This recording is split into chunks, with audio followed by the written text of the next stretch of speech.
à tous. Nous sommes là pour faire connaître la parole de vie, la parole qui est venue dans les ténèbres. La Bible dit que la lumière est venue dans les ténèbres ne l'ont point reçue. Mais à tous ceux qui l'ont reçu, à tous ceux qui croient en son nom, il leur a donné le pouvoir, la puissance de devenir enfants de Dieu. Amen, amen. Il est dit lesquels ne sont nés ni de la volonté de la chair, ni du sang, mais de la volonté de Dieu, qui nous a donné Jésus-Christ, pour que nous passions de la mort à la vie, des ténèbres à la lumière, de la puissance de Satan à la puissance de Dieu.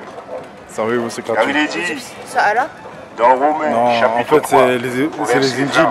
C'est les Injils en arabe. Car nul ne sera Parce que aussi, justifié les musulmans aussi, il faut lire les Injils. C'est pour ça aussi, on traduit ça. Puisque ce n'est pas par la loi que vient la connaissance du péché. Ok. C'est bien, mais prenez plusieurs si vous voulez pour distribuer. Prenez-en plusieurs aussi pour distribuer si vous voulez. C'est gratuit. Oui, je prends. Mais prenez quand même. Prenez, lisez, et puis nous on est là à peu près chaque samedi. Enfin, 2 samedis dans le mois. Donc si vous voulez ça, oui, on est toujours là. Tous ceux qui croient. Il n'y a pas de distinction car la Bible dit que tous sont péchés. Ils sont privés de la gloire de Dieu. Et ils sont gratuitement justifiés par la grâce, par le moyen de la rédemption qui est en Jésus-Christ. Amen. C'est lui que Dieu a destiné par son sang à être pour ceux qui croient, victimes propitiatoires, aux victimes expiatoires, afin de montrer sa justice, parce qu'il avait laissé impunis les péchés commis auparavant au temps de sa patience, afin que, dis-je, de montrer sa justice dans les temps présents, de manière à être juste, tout en justifiant celui qui a la foi en Christ. Où donc est le sujet de se glorifier? Il est exclu. Par quelle loi? Par la loi des œuvres? Non, mais par la loi de la foi. Alors nous pensons que l'homme est justifié par la foi, sans les œuvres de la loi. Ou Dieu est-il seulement le Dieu des Juifs? Ne l'est-il pas aussi des païens? Oui, il est aussi des païens, puisqu'il y a un seul Dieu qui justifie par la foi les circoncis et par la foi les incirconcis. Voilà la parole.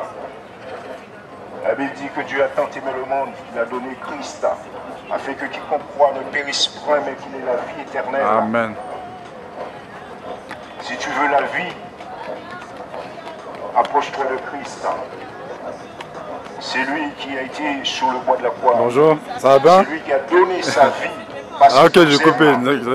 Parce qu'il veut nous sauver. Mais Dieu vous aime quand même. Amen. Oui, il a dit, venez à moi, vous tous qui êtes fatigués, chargés, je vous donnerai du repos. Amen. C'est Christ qui donne le repos. La religion ne sauve pas. Ouais. La philosophie ne sauve pas. Mais c'est la parole de vie. Amen. La parole de l'évangile, l'évangile de Christ. L'évangile veut dire bonne nouvelle. Mais oui. Jésus est venu apporter le salut à toute l'humanité. Dieu ne fait exception de personne, il aime tous les hommes, que nous soyons blancs, noirs, que nous soyons ceux que nous sommes. C'est Dieu qui a créé tous les hommes. Il a créé toute la race des hommes. Et Dieu aime sa créature, Dieu aime sa création, il n'a pas abandonné l'homme. Il n'a pas laissé l'homme livré à lui-même sur la terre. Mais il a envoyé Jésus-Christ pour prendre sur lui notre condamnation, pour nous donner la vie, pour nous pardonner nos péchés. Et en Jésus-Christ, tu peux être pardonné, tu peux être justifié, tu peux être lavé, sanctifié, tu peux devenir un enfant de Dieu. Oui, car Jésus-Christ a changé nos cœurs, il a changé nos vies, Amen. il a transformé nos vies. Amen. Nous ne parlons pas de religion, mais nous parlons d'une personne qui est une entité céleste, divine. Bonjour madame. Qui n'était pas homme, mais il s'est fait homme. Il a pris un corps de chair, il a pris un corps semblable à le nôtre. Parce qu'il aimait les hommes. Parce qu'il ne voulait pas que les hommes vivent dans la médiocrité, dans le péché, dans la maladie, dans la déchéance. Le plan de Dieu pour l'homme, c'est qu'il ait la vie, c'est qu'il soit en bonne santé. Le plan de Dieu, c'est que l'homme s'épanouisse.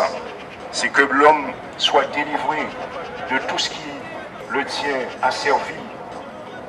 La première chose qui tient l'homme asservi, c'est le péché, nous dit la Bible.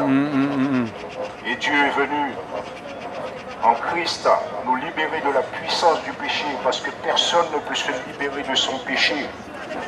Il n'y a que Dieu, à travers Christ, qui peut délivrer l'homme de la puissance du péché. Parce que la Bible dit que le salaire du péché, c'est la mort, malheureusement. Celui qui accepte Christ comme Seigneur et Sauveur personnel reçoit le pardon de son péché et devient une nouvelle créature. Amen. Bonjour monsieur. La Bible dit que tous ceux qui l'ont reçu deviennent une nouvelle créature. Et à partir du moment qu'on a fait cette expérience de la nouvelle naissance, à partir du moment que nous sommes passés de la mort à la vie, de la puissance des ténèbres à la puissance de Dieu, nous recevons le pouvoir de devenir une nouvelle création. C'est-à-dire les choses anciennes sont passées, mais toutes choses sont devenues nouvelles. Amen. Amen. Dieu fait toutes choses nouvelles dans la vie de ceux qui croient, dans la vie de ceux qui ont soif.